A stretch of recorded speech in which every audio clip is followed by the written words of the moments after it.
died of something. They all do. They all die of something, and may they all rest in peace. And then who else was there? Roald Dahl had a program as well. Now that was a bit different. I think it was called Tales of the Unexpected. It was a bit like the Twilight Zone, except it was English. He'd come on and introduce these stories, and sometimes he'd know the writers. He'd say, I know this writer, he's great. He wrote the following story that I'm about to introduce, the televised version of. So he's great. And then he'd go away and then he'd write more children's stories in his shed. Roald Dahl used to write in the shed. I know this because there's footage of him talking about writing in a shed. They show him walking over to the shed and then sitting in it, settling down for the day to write. And then they keep filming him and then wonder why he isn't writing anything. He's not writing anything because you're there filming him. Get out of his fucking shed. The man's trying to do some work and you're filming him. He's very self-conscious. Previous generations, they weren't used to being influencers and being filmed everywhere and tweeting everything and being on Instagram and TikTok. But they're very self-conscious. When someone came over to their shed to film them writing the sequel to Charlie and the Great Glass Elevator or something, they didn't go, oh, look, I'm going to be a TV star, film me now. They didn't. They were modest. They said, oh, Christ, I'm on television.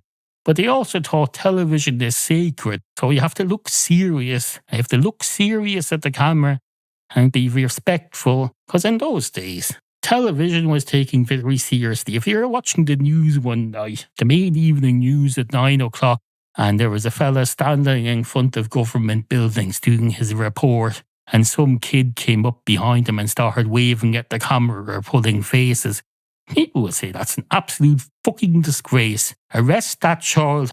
Put him in the house of detention. Paul Simon had a song. He went, something, something, something, something, going to put him in the house of detention. Now that wasn't about someone interrupting the Irish Main Evening News by pulling faces behind a reporter. But you get the idea. You get the idea.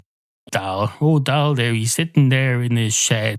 He's going, oh, these fuckers are filming me. What do I do now? They're going to ask me stuff. They showed him quietly setting up his stall, setting up his desk. Him in the shed, not saying anything. So you showed him not saying anything, but then you put his voice over it. So you could see he's not saying that stuff, even though it appears to be in his voice, but he's not saying it. Or he's saying it in another time and place. Or else it's all a fake. He didn't set up for a day of writing at all. They just faked it. And then they said, stop now. We've got enough footage showing you setting up for the day. Now stop setting it up because we want to spend the morning interviewing you instead. And then we'll put the audio over the footage of you setting up for the day. Now, I hope that doesn't inconvenience you having your shed all set up. You want to unset her up now before we do the interview and say if you happen to do it later. Because I know that would be quite annoying. We film you and then we go home. And then it's about 5 in the evening and you're called in for your dinner. And you say, oh Christ, I have the shed all set up for the day. I have to unset her up now, which is rather annoying.